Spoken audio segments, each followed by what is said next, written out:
Let me tell you something.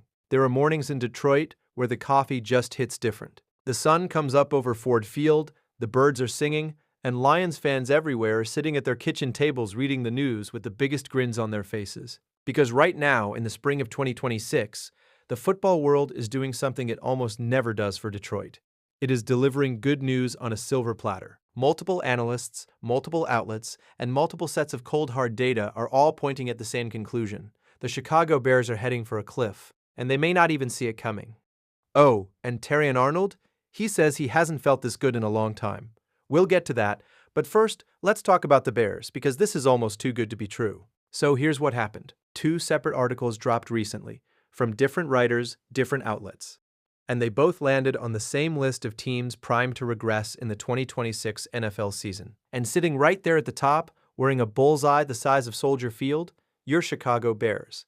Now look, Detroit Lions fans know this feeling intimately. They lived it. They watched it happen to their own team.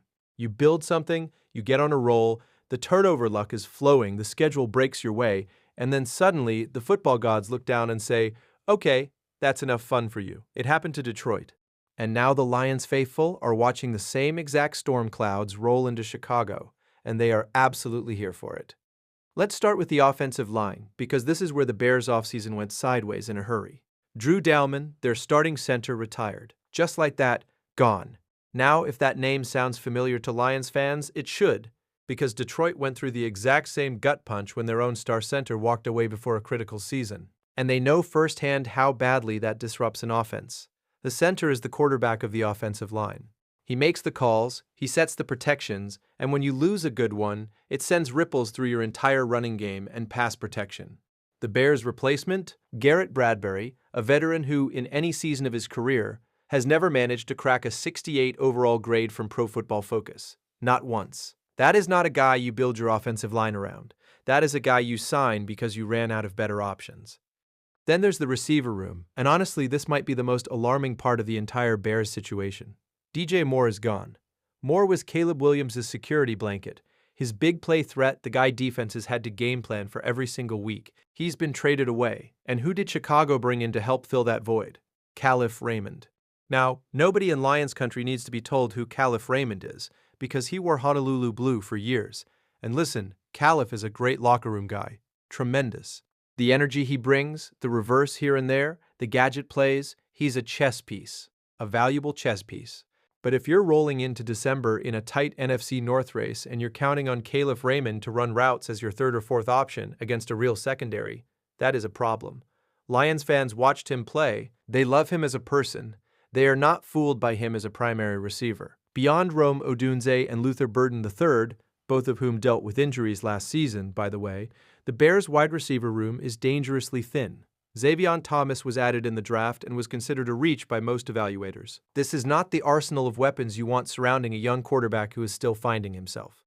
And that brings us to the elephant in the room. The question every analyst, every fan base, and apparently every comment section in America is wrestling with right now. Who exactly is Caleb Williams? Here is the honest answer. Nobody fully knows yet, and that uncertainty is exactly what should have Bears fans losing sleep. When Williams is locked in and feeling it, he is a genuinely electrifying football player. 3rd and 9, the pocket collapses, he scrambles left, resets his feet, fires a dart downfield. It's the kind of play that makes you leap off your couch. He has the arm, he has the athleticism, and he has Ben Johnson drawing up plays for him, which is no small thing. But then there's the other Caleb Williams, the one who throws a simple slant route into the dirt, the one whose completion percentage sat at just 58.1% last season, a number that Ben Johnson himself publicly called out, saying he wants his quarterback at 70%. No qualified quarterback in the NFL reached 70% last year. Johnson knows that, but he also knows his guy fell short of the standard by a massive margin. That's not a small gap to close, especially heading into a sophomore season where the rest of the league has now had a full year of tape to study. Compare that to Jared Goff, who routinely clears 4,000 yards, operates at 67 to 70% completion, throws 30-plus touchdowns, keeps the turnovers manageable, and simply does not beat himself. He's not flashy, he doesn't make your jaw drop with improvisation, but he is relentlessly consistent, and consistency wins football games in November and December when the margins get thin. That's the quarterback who will be lining up for the Detroit Lions in 2026. And that contrast matters enormously. Now let's talk about the single most damning statistic in the Bears' case for regression, and it is a doozy. In 2025, the Chicago Bears posted a turnover differential of plus 22. Plus 22. That was not just the best in the NFL, it was 5 better than the second-place team and 9 better than the third-place team. Think about that for a moment. The Bears were creating turnovers at a pace so extraordinary, so historically unsustainable, that they lapped the field. And here's what every football statistician, every analytics nerd, and every experienced coach will tell you about turnover differential. It is one of the least repeatable stats in professional football. Teams that lead the league in takeaways almost always come back to the pack the following year. It is essentially a law of football physics. The Bears did not build a takeaway machine through some defensive genius that will magically repeat itself. They were historically, freakishly lucky in that department, and it padded their win total in ways the raw record does not reveal. There is also the matter of the schedule. The Chicago Bears have been handed the hardest schedule in the NFL for 2026, and while preseason strength of schedule projections are always a little fuzzy, teams change, rosters turn over, there is a historical trend attached to this that should give Bears fans genuine pause. An NFL analyst pointed out that the team with the toughest first-place schedule has historically regressed by an average of 4 wins. 4 wins! If that holds even roughly true for Chicago, you're looking at a team dropping from 11 wins to somewhere around 7 or 8. That is a different team. That is a team that might not make the playoffs at all. Meanwhile, in Detroit, Lions fans are looking at their own schedule and seeing something they haven't always been able to say with confidence. This is manageable. The opener kicks off with New Orleans, and from there the early schedule features New York, Carolina, and Arizona. 4 of the first 5 games are against teams that on paper the Lions should beat. The idea of easing into the season, stacking wins early, heading into the bye week at 4-1, and then coming home for back-to-back divisional games in November, that is not a wild fantasy. That is a legitimate blueprint. The Lions have the 6th easiest schedule in the NFL this season, and that is a flip of the coin from a year ago when they were grinding through a brutal gauntlet and limping into December. Yes, the Thanksgiving game against the Bears is going to be great television. It always is. Dan Campbell versus Ben Johnson, the former coordinator versus the guy who learned from him, the revenge narrative. Ford Field rocking. But here's the thing. If the analysts are right, if the regression comes, if Caleb Williams still can't thread the needle on routine throws, while his weapons have dwindled, then that Thanksgiving game might feel more like a formality than a clash of giants.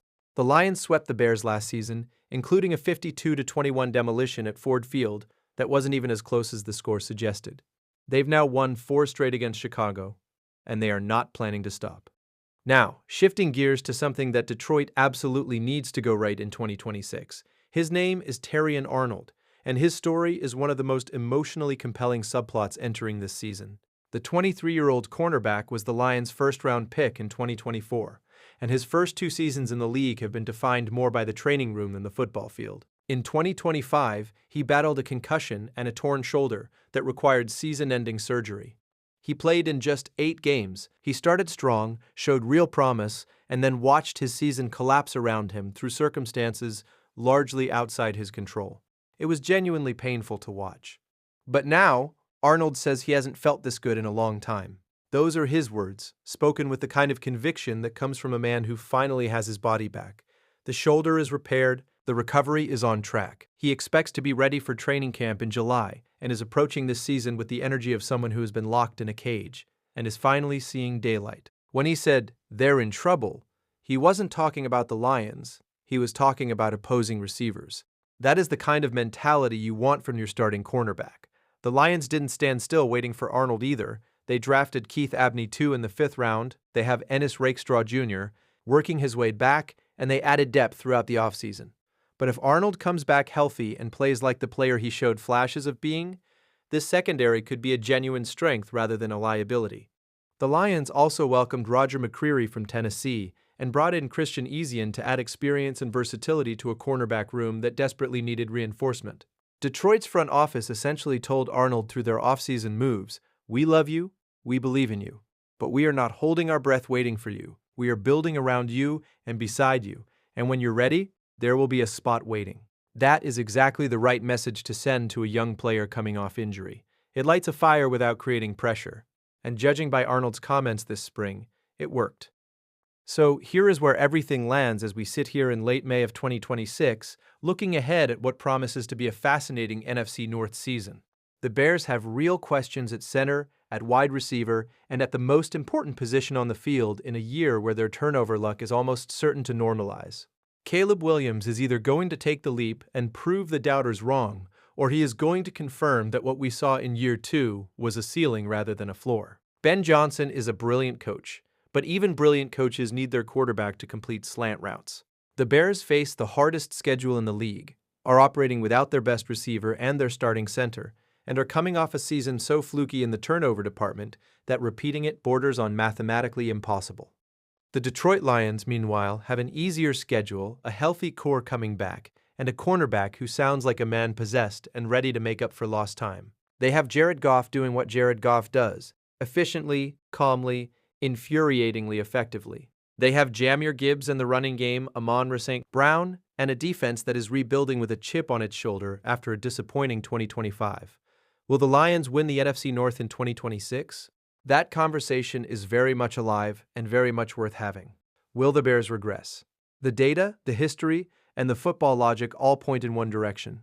And Lions fans, you are allowed to enjoy this. You earned the right to watch another team deal with the same kind of brutal regression your team navigated and survived. The difference is, Detroit came out the other side stronger. Whether Chicago can do the same with Caleb Williams at the helm, that is the question of the NFC North in 2026, and we will all be watching. If you made it this far, you already know what to do. Drop your prediction for the Lions' record in 2026 down in the comments right now. I want to see your numbers. And tell me where you stand on Caleb Williams. Is he the real deal, or is 2026 the year the league figures him out? Hit that like button, subscribe if you haven't yet, and turn on the notification bell so you never miss a video. We read every single comment, and your takes fuel these conversations. See you on the next one.